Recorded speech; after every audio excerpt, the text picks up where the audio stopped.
America అధ్యక్షుడు Donald Trump తన సొంత సోషల్ మీడియా ప్లాట్ఫామ్ ట్రూత్ సోషల్లో ఒక సంచలనాత్మకమైన పోస్ట్ పెట్టారు.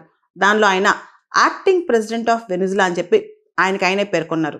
దానిలో ఒక స్క్రీన్ షాట్ ఆయన షేర్ చేశారు. దానిలో acting president of Venezuela incumbent జనవరి 2026 అంటే జనవరి 2026 నుంచి ఆయన యాక్టింగ్ ప్రెసిడెంట్ ఆఫ్ వెనిజులా అని చెప్పుకున్నారనమాట.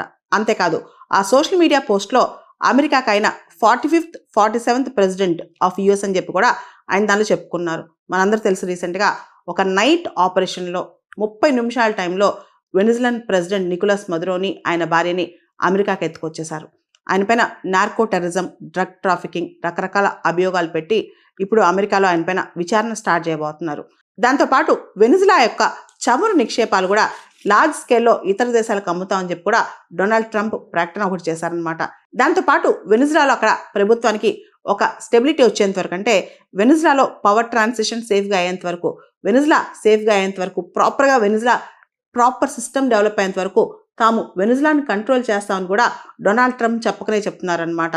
దాంతోపాటు వెనిజులా యొక్క ప్రస్తుత వైస్ ప్రెసిడెంట్ ఎవరైతే ఉన్నారో డెల్సీ రోడ్రిగెజ్, ఈవెన్నే వెనిజులా తాత్కాలిక ప్రెసిడెంట్గా కూడా అక్కడ నియమించారనమాట.